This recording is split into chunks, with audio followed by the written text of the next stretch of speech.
할렐루야, 안녕하십니까? 무더운 날씨에 건강들 하시지요? 이 시간에는 인간구조론 11번째 강의를 시작하도록 하겠습니다. 특별히 오늘은 그동안 인간구조론을 쭉 시청하시면서 아마 헬라어 단어나 히브리어 단어 자체도 까다롭게 생각하신 분들이 계실 겁니다. 오늘은 특별히 제목을 헬라어 히브리어 문법 마스터가 누구나 가능한가 하는 제목 가지고 이 시간 강의를 하도록 하겠습니다. 잘 들으시면서 특별히 이 시간에는 헬라어나 히브리어 문법이 어렵지 않다고 했는데 또 쉽게 마스터할 수 있는 비결이 있다고 늘 말씀드렸는데 오늘 바로 그 내용을 가지고 강의를 시작하도록 하겠습니다. 자, 헬라어 문법, 히브리어 문법을 어렵다고 힘들다고 생각하는 분들이 많습니다. 그런데 헬라어 히브리어 문법 저는 마스터하되 특별히 완전 마스터를 늘 말씀드립니다.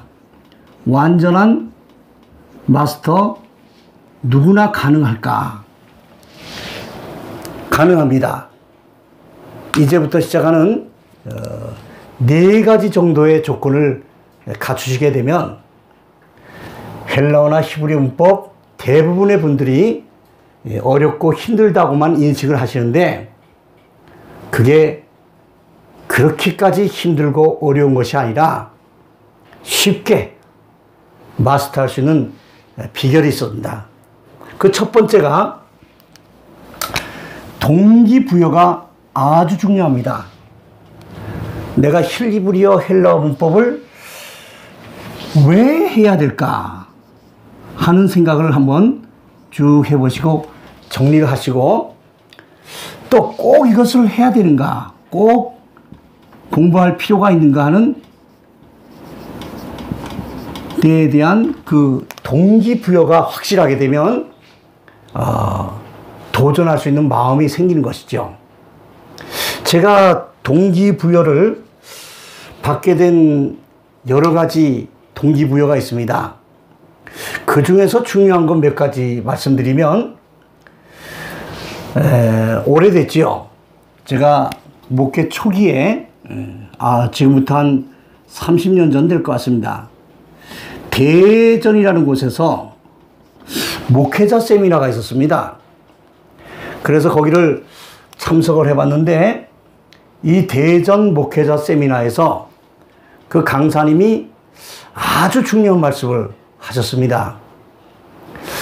자, 그 의사들, 일반 환자들이 생각할 때는 상당히 권위 있는 이런 사람들로 대하죠. 더군다나 외과 수술 의사들은 그 보호자들이 상당히 그 의지하고 또 신뢰하는 마음이 많아야 됩니다. 그래서 때로는 수술하다가 잘못되면 이해할 수 있다는 뭐 이런 식으로 동의서도 다 받아놓죠. 외과 의사의 그 권위는 환자는 물론이고 보호자에게도 아주 그 중요한 역할을 하죠. 그런데 이 대전 목회자 세미나에서 외과 의사가 수술을 집도할 때 이 메스, 그 수술 칼을 그 수술 부위에다 놓고 잽니다. 내장이 잘못된 분들은 배를 째기도 하고 때로는 뭐 심한 경우는 뇌를 잘라서 수술하기도 대단히 힘든 일이죠. 그런데 그 강사님이 하신 말씀이 뭔가 하니 외과 의사들이 메스를 잘못해서 한 사람의 생명을 끊는다 한들 7, 80명밖에 안 된다는 것이죠. 나는 그게 무슨 말씀인가 했습니다. 외과 의사들이 수술을 집도하다가 메스를 한번 잘못되면 환자가 죽을 수도 있는데, 생명이 끊어질 수도 있는데, 그래봤자 7, 80년밖에 안 된다는 것이죠. 무슨 말씀을 하려고 저렇게 서두를 시작하나 하고 주목을 했습니다. 그 다음 말씀이 저는 큰 충격을 받았습니다. 우리 목사들의 위치가 어디냐? 목사들의 그 중요한 사명이 무엇인가를 말씀하기 시작했습니다. 목사의 칼은 말씀이라는 것이죠. 그래서 이 말씀을 잘못, 올바르지 못하게, 심한 경우는 거짓되게 이 말씀을 전하게 되면 영원한 생명을 끊어버릴 수 있다는 것이죠. 그러니까 육신의 7, 80년의 생명을 끊는 것은 비교할 수 없을 정도 영원한 생명을 끊어버릴 수 있는 것이 목사들의 말씀을 전하는 사명이라는 것이죠. 제가 그 당시에 울릉도 섬에서 목회하고 있을 때였습니다. 그때는 이미 히브리어와 헬라어 강사를 시작했을 때죠. 저는 새로운 동기부여를 받았습니다. 그 말씀 한마디에 외과 의사들이 상당히 중요한 위치에 있는 것 같지만 수술을 혹시 잘못했다고 해도 7, 80년 생명밖에 끊는 것이 아니라는 것이죠. 그러나 목사는 영적인 의사라는 것이죠. 그래서 하나님의 이 놀라우신 말씀, 엄청난 말씀을 잘못 전하게 되면, 심한 경우 거짓되게 전하게 되면 영원한 생명, 영생을 끊을 수도 있다는 말에 굉장한 도전과 충격을 받았습니다. 그래서 저는 당시에 울릉도 섬에서도 헬라어와 히브리어 문법 강의를 하고 있었습니다. 아주 귀한 동기부여를 받게 되었죠. 그래서 그동안에 정리하고 정리해서 이 첫 번째 동기부여에 대한 말씀만 한 3시간 강의가 있습니다. 차후에 기회가 되면 여러분들에게 이 동기부여를 전하는 시간을 갖도록 하겠습니다. 자, 두 번째는 불이 있어야 됩니다. 불. 다른 말로 하면 열정이죠. 그래서 히브리어와 헬라 문법을 꼭 내가 참 마스터해야겠다는 불이 그 속에, 심령 속에 있어야 되는 것이죠. 저는 이 불, 그 히브리어 문법과 헬라 문법을 꼭 해야 되겠다는 열정을 한 분의 그 목사님의 그 기자와의 인터뷰 기사에서 제가 상당한 그 열정을 보게 되었고, 그 열정을 지금도 잊지 않고 있습니다. 지금부터 소개하는 분은 우리 대한민국의 첫 번째 1호 목사님, 여자 목사님인 양정신 목사님에 대한 말씀입니다. 제가 알기로는 이 양정신 목사님이 7살 때, 아주 어릴 때 그 두 눈이 멀었다고 알고 있습니다. 그래서 이 양정신 목사님이신데, 이 양정신 목사님이 이 두 눈이 소경인 상태에서도 일본에 건너가서 미지마 의전을 졸업했습니다. 그러니까 이분은 예수님을 늦게 믿었는데 외과 의사 자격이 있습니다. 그래서 그 이론적인 교육도 다 하고, 또 외과 의사는 수술도 집도해야죠. 그러니까 동료 그 의사에게 도움을 받아가면서 그 과정을, 그 힘든 과정을 마쳤다는 것이죠. 그 후에 뒤늦게 예수님을 믿고 한국신학대학을 졸업했습니다. 1호 여자 목사님이 되신 것이죠.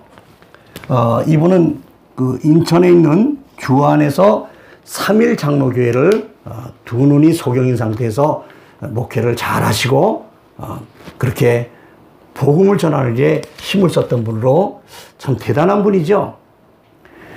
그러니까 두 눈이 먼 상태에서 그 의사의 자격, 그 얼마나 쉽지 않습니까? 쉽지 않습니다, 그 일이. 그 미지마 의전을 졸업하고 또 두 눈이 먼 상태에서 한국신학대학을 졸업했습니다. 그걸로 끝나지 않았어요. 도전은 거기서 멈추지 않았습니다.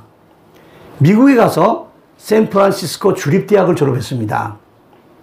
후에 누가 그 양 목사님을 뒤에서 무슨 크게 뒷바라지 하는 것도 아닌데 정말 독학이죠. 뉴욕의 페퍼라인 대학원까지 졸업했습니다. 그래서 정상적인 사람들도 참 그 학업을 지속하지 못하는 이유가 많은데 두 눈이 먼 상태에서 일본의 미지마 의전, 한국신학대학, 샌프란시스코 주립대학, 뉴욕의 페퍼라인 대학원까지 나오신 분이죠. 제가 말씀드린 것은 그 학벌과 학력에서 부를 받았다는 것이 아니라 거기서도 부를 받을 수 있죠. 정상적인 사람들도 참 공부하는 과정이 쉽지 않지 않습니까? 그런데 제가 정말 뜨거운 부를 받은 것은 한 신문기자가 주안에서 그 3.1교회를 담임하고 있을 때 인터뷰한 기사가 한번 신문에 실렸습니다. 양 목사님과 대했던 기자가 한 질문을 했습니다. 목사님, 목사님께서 소원이 있으시다면 어떤 간절한 소원이 있으십니까? 하고 질문을 했죠. 자, 여러분 생각해 보세요. 두 눈이 먼 상태에서 지냈던 이분, 그 쉽지 않은 그 의과대학과 또 신학대학, 그 다음에 샌프란시스코 주립대, 뉴욕 페퍼라인 대학을 나오면서 정말 간절한 소원이 무엇이었을까? 여러분들 어떻게 대답하시겠습니까? 눈이 번쩍 뜨는 것이요? 저도 그렇게 생각했죠. 그런데 이분이 말씀하신 정말 간절한 소원은 충격적이었습니다. 어떤 말씀을 하는 거 아니 자기에게 간절한 소원이 있다는 거예요. 기자는 속으로 아마 생각했다고 합니다. 아마 두 눈을 번쩍 뜨는 거? 하나님의 역사하심으로? 그런데 뜻밖의 간절한 소원을 말씀하신 겁니다. 그 소원이 무엇인가 하니 내가 두 눈을 한 5분만이라도 번쩍 뜨고 한글 성경이죠. 번역된 성경을 한 페이지만이라도 시원스럽게 처음부터 끝까지 읽어보고 다시 눈을 감아도 소원이 없겠다는 것입니다. 여러분들 어떻게 생각하십니까? 두 눈을 번쩍 평생 뜨는 것이 소망일 줄 알았는데 단 5분이라도 내가 두 눈을 뜨고 이 번역된 성경이지만 위에서부터 아래까지 성경을 좀 시원하게 읽어보는 것이 소원이라는 것이었죠. 저는 이분의 그 인터뷰 기사를 읽으면서 굉장한 정말 불덩어리가 전해져 오는 것을 느꼈습니다. 나는 뭔가? 나는 이렇게 두 눈이 멀쩡히 뜨고서도 성경을 그렇게 읽기가 힘들었고 정말 그 한 장 한 장 읽어내릴 때 참 그 감사함을 몰랐고 이러한 일들이 많았는데 이분은 단 5분이라도 내가 두 눈을 뜬다면 한번 성경을 한 페이지라도 좀 시원스럽게 읽어볼 수 있으면 좋겠다는 이 말씀을 들을 때 정말 부끄러웠습니다. 그때 저는 이런 생각했습니다. 나는 두 눈이 멀쩡히 떠 있지 않은가? 멀쩡히 뜨고 있지 않은가? 그런데 헬라어 문법과 히브리 문법이 처음부터 쉽지는 않습니다.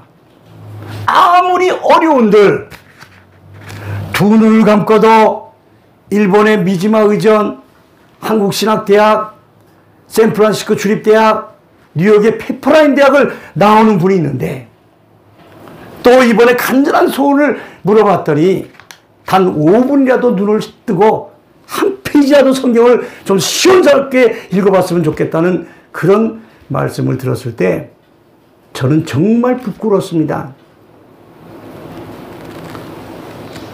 제 솔직한 고백이지만 저도 헬라어 히브리 문법, 학점을 처음에 잘 땄습니다.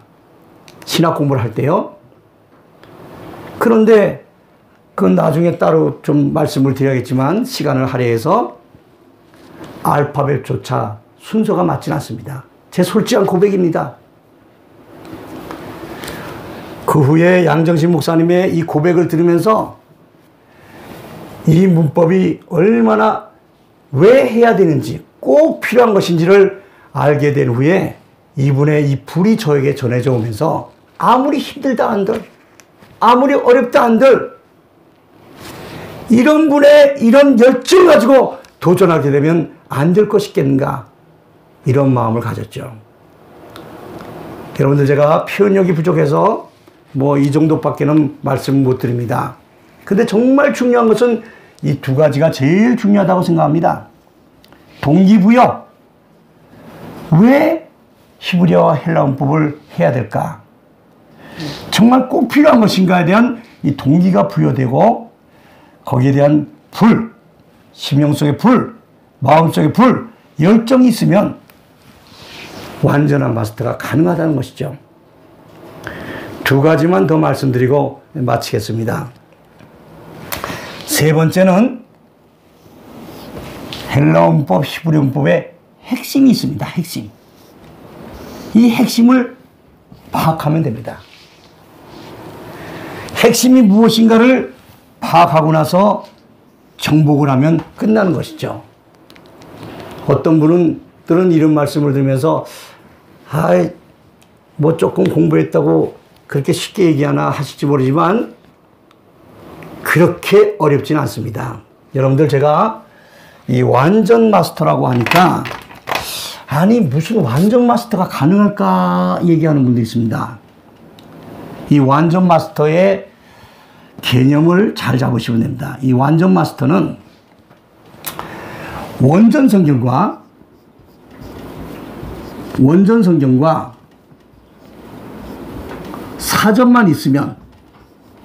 사전만 있으면 원문 성경과 사전 두 권만 있으면 원문을 놓고 제일 중요한 게 동사입니다.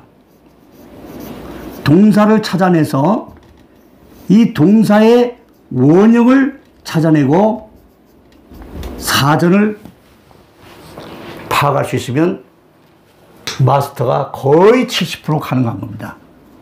70%까지. 핵심을 파악하시면 된다는 것이죠. 그래서 여러분들 우리 침례교회, 침례교단에 아주 귀한 목사님이 한 분 계십니다.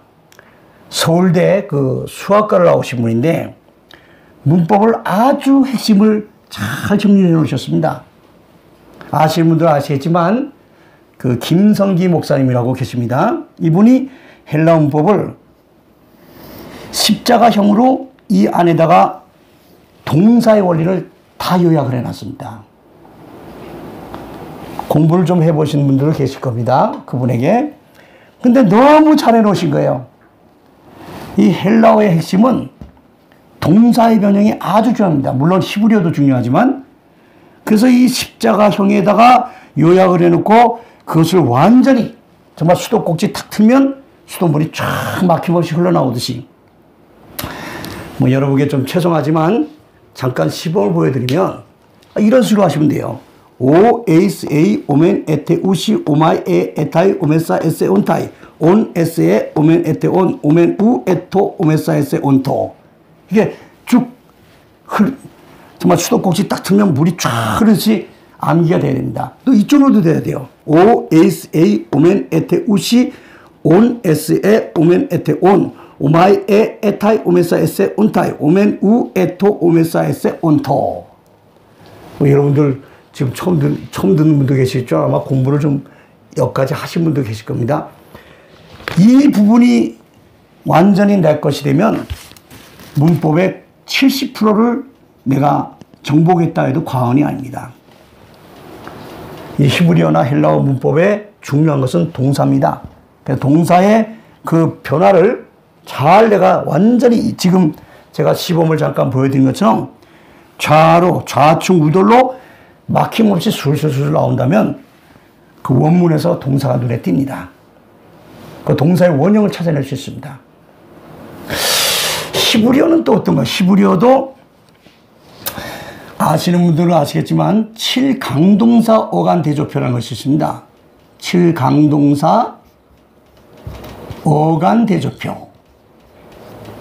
어간 대조표라는 것이 있죠. 이 7강동사 어간 대조표를 시험을 볼 때 복잡하니까 그냥 나눠줍니다. 보고서 시험을 보라고. 그런데 제가 이 헬라어 문법을 마스터를 해보니까 히브리어는 7강동사 어간 대조표를 머릿속에다 집어넣으면 이게 되겠다는 핵심을 파악했습니다. 그래서 한 7일 금식을 하면서 제가 이것을 암송을 했죠. 제가 제일 정말 부담 가는 게 금식이었어요. 그래서 차후에 또 시간 있으면 그것도 말씀을 드릴 텐데, 여하튼 헬라어나 히브리 문법의 핵심을 파악하면 문법이 한 손에 쥐어집니다. 자신 있게 말씀드릴 수 있습니다.